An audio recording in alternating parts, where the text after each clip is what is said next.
अब ये जो गर्दिशी कर्जा इस वक्त हमारा बढ़ता ही जा रहा है और 250 अरब का इस साल भी इजाफा होगा। फिर उस पर हुकूमत सब्सिडी देकर उसको कम दिखाने की कोशिश करती है, IMF को फिर उस पर एतराज़ होता है, फिर हम पर मज़ीद सख्त शराइत आयद कर दी जाती हैं। तो ये अब ये सिलसिला कैसे रुकेगा, इसको कंट्रोल कैसे किया जा सकता है? अस्सलाम वालेकुम Rupa, thank you for having me here. देखिए, सब्सिडी बड़ा चुभने वाला वर्ड है। मेरा नहीं ख्याल कि अब जो यूनिट्स अच्छे चल रहे हैं उनको सब्सिडी की जरूरत है। हम सब्सिडी की जगह हटा के इंसेंटिव्स पे आ जाते हैं कि जो भी लोग टाइमली बिल अदा कर रहे हैं उनको इंसेंटिव्स दिए जाए, ठीक है। तो जो आपका सर्कुलर डेब्ट है उसकी बहुत बड़ी वजह चोरी है। जैसे बिजली में चोरी है, गैस में चोरी है। दुनिया में गैस में जितनी परसेंटेज आपके यहाँ 15% से ऊपर चोरी है, तो आपका सर्कुलर डेब्ट तो कभी भी कम नहीं हो सकता। इतनी चोरी है कि आपका 75% साइट एरिया मुफ्त में चल जाए। तो जब आप इंसेंटिव्स देंगे, आप सही मुआहदे करेंगे, स्टेक होल्डर्स को ऑन बोर्ड लेंगे, तो आप के जब ये मुआहदे होते वक्त स्टेक होल्डर्स जो इस चीज के नो हाउ रखते हैं वो वहां टेबल पे बैठे होंगे, तो आप कभी ऐसे मुआहदे नहीं करेंगे जैसे आपने IPPs के साथ किए, और अब पूरी कौम उसका खमियाजा भुगत रही। तो आगे जो लोग अपने टाइमली बिल दे रहे हैं आप उनको इंसेंटिव दें। जैसे अभी जो हमने, thank you to the prime minister कि जी उन्होंने ये एक पैकेज लेकर आ रहे हैं, लेकिन मेरा ख्याल में थोड़ा सा लेट हो गया। अगर इसकी पहले से अनाउंसमेंट हो जाती, आज हम कहते हैं अगस्त में हो जाती, जुलाई में हो जाती, तो बिजनेस कम्युनिटी को उसको प्रिपेयर करने का टाइम मिल जाता, हम ऑर्डर प्रिक्योर कर सकते थे।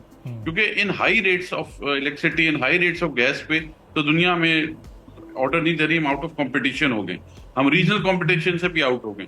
तो अगर ये थोड़ा सा पहले ये पैकेज अनाउंस हो जाता तो 3-4 महीने का टाइम मिल जाता, तो बिजनेस कम्युनिटी को ऑर्डर प्रिक्योर करने का टाइम मिल जाता और उसमें वो अपने बेस्ट पॉसिबल आउटपुट पे रन कर सकते थे। अब आई होप कि वो जो भी बिजनेस कम्युनिटी इसको ओन करे, और आई होप कि वो अपने यूनिट्स को चला करके इस अपॉर्चुनिटी को अवेल कर सके। तो अहमद साहब, इस वक्त कमर्शियल कंज्यूमर्स के लिए तो इस ऑफर से फ़ायदा उठाना ज़ाहिर खासा मुश्किल हो गया है, क्योंकि बहुत लेट इसकी अनाउंसमेंट हुई। डोमेस्टिक कंज्यूमर इससे कैसे फ़ायदा उठा सकते हैं? चूँकि जो डोमेस्टिक कंज्यूमर्स हैं उनकी तो कोशिश ये होती है वो कम से कम बिजली इस्तेमाल करें ताकि उनका बिल कम से कम हो, चूँकि पर यूनिट रेट बहुत बढ़ता जा रहा है। अब ये वो कैसे बिजली का ज़्यादा इस्तेमाल करें पिछले साल के मुकाबले में और फिर वो इस ऑफर से मुस्तफ़ीद हों, ये किस तरह मुमकिन हो सकेगा? मुल्क इन्फ्लेशन का शिकार है, इंटरेस्ट रेट डबल डिजिट्स में है, कहां से डोमेस्टिक वाले जो हैं वो अपना, ये तो मजाक लगता है। देखिए, प्लानिंग नहीं है। मैं बड़ा माजरत के साथ, इसमें लॉन्ग टर्म प्लानिंग की जरूरत होती है। अनाउंसमेंट को टाइमली, हर चीज आजकल टाइम और उसकी जो ड्यूरेशन हम दे रहे हैं ना, आप अगर स्टेक होल्डर्स को नहीं बिठाएंगे, वो लोग बैठ के फैसले करेंगे जो नहीं जानते कि लोग किस तरह से अपना बिजनेस रन करें, तो फिर ऐसे ही होगा। मैं फिर बार बार रिक्वेस्ट ये करूंगा कि स्टेक होल्डर्स जो हैं, जो इन सारे मामलात को समझते हैं, खुद वज़ीर आज़म साहब जानते हैं, उनकी लोगों से मुलाकातें, मेरी रिक्वेस्ट होगी कि ऐसे लोगों को टेबल पे, ऐसे फैसले करते हुए लोगों को टेबल पे बिठाएं ताकि टाइमली फैसले हो और जो बिजनेस कम्युनिटी है उससे फायदा उठा सके और मुल्क को रेवेन्यू जनरेट हो। इसके साथ साथ जिन इलाकों में चोरी है वहां के लिए हमें जरूर कुछ सोचना पड़ेगा, और जो लोग अपना अपना बिल टाइम पे दे रहे हैं उनको हमने इंसेंटिव्स देने। जब इंसेंटिव्स देंगे तो लोग खुद ब खुद सिस्टम में, देखिए इतना महंगा हो गया कि लोग इससे, आप देखें ना, 2 तरह के लोग हैं, एक वो जो चुरा रहे हैं और एक वो जो दे रहे हैं, जो बिजली के बिल, गैस के बिल, पानी के बिल टाइम पे दे रहे हैं। जो दे रहे हैं हम उनको सजा दे रहे हैं, जो वो उनकी भी पेमेंट कर रहे हैं जो कि चोरी कर रहे हैं। तो ये ऐसे तो कोई भी सिस्टम में रह सकता।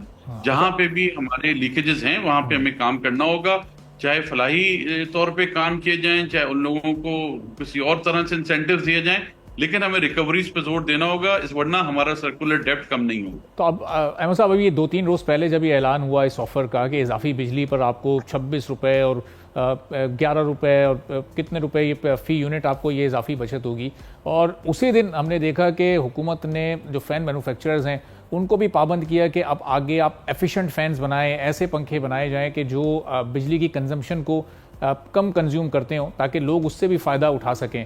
तो अब ये डोमेस्टिक कंज्यूमर जो है वो तो जब वो एफिशिएंट फैंस रिप्लेस कर लेगा अपने पुराने पंखों की जगह पर, तो वो तो वैसे ही बिजली का इस्तेमाल कम ही करेगा। फिर आने वाले जो दिन हैं उनमें वैसे ही ऑलरेडी इस्तेमाल बिजली का कम हो जाता है। तो ये एक तजाद नहीं नज़र आ रहा कि एफिशिएंट इस्तेमाल पर हम जा रहे हैं तो उसका मतलब तो है कंजम्पशन कम करना, और दूसरी तरफ हम ऑफर दे रहे हैं कि आप अपनी कंजम्पशन बढ़ाएं तो हम आपको ये रिलीफ फराहम करेंगे। अब आप देखें ना कि तजाद आपको नजर आ रहा है, फैसले करने वालों को नजर नहीं आ रहा। देखें ये एक साल क्या तो हम दे सकते हैं कि एक साल बाद हमारे पास इतने फैन होंगे कि जो कम इस्तेमाल करेंगे बिजली। हम फौरन तो नहीं लोगों से कह सकते ना कि जी वो फैन बना रहे हैं आप खरीदना शुरू हो जाए। तो मैं आपसे वही कह रहा हूँ ना, ये लॉन्ग टर्म फैसले हैं। उसमें सही स्टेक होल्डर्स जो ग्राउंड रियलिटीज जानते हैं वो बैठे हों तो वो हर चीज का साइबर प्राइम मिनिस्टर साहब भी बिजी हैं, मुल्कों के दौरे हैं, वो मुल्क की तरक्की के ऊपर काम करें। तो एक होता है ना कि नाम जो स्टेक होल्डर्स होंगे वो उनको प्राइम मिनिस्टर को भी फोन करेंगे या मैसेज करेंगे कि प्राइम मिनिस्टर साहब इस चीज को देर हो रही है, इस डिसीजन में देर हो रही है, हमें ये डिसीजन जुलाई के एंड में या अगस्त के शुरू में कर लेना चाहिए और बिजनेस कम्युनिटी को ये खुशखबरी दे देनी चाहिए कि वो आने वाली सर्दियों के मौसम में अपनी इंडस्ट्री को डबल रन करें या 3 टाइम रन करें। अब आप बताएं ना, जब जिस इंडस्ट्री में गैस की स्टॉपेज हो जाए, हफ्ते से इतवार की छुट्टी हो जाए, उससे आप क्या तवक्को करते हैं कि वो कैसे रन करेगी, वो इस डिसीजन से कैसे फायदा उठाएगी। तो इसमें स्टेक होल्डर्स को साथ में लेके बैठना है, चैम्बर्स अवेलेबल हैं, एसोसिएशंस अवेलेबल हैं, उनके नुमाइंदों को साथ लेके बैठें और उनके साथ मेरा ख्याल में मौजूदा वजीर आजम का उनके साथ बहुत अच्छी वेवलेंथ है और उनको उन फैसलों में शामिल रखें तो हमें टाइमिंग के हिसाब से बड़ा फायदा होगा। सब्सक्राइब करें और बेल दबाएं ताकि कोई खबर रह न जाए।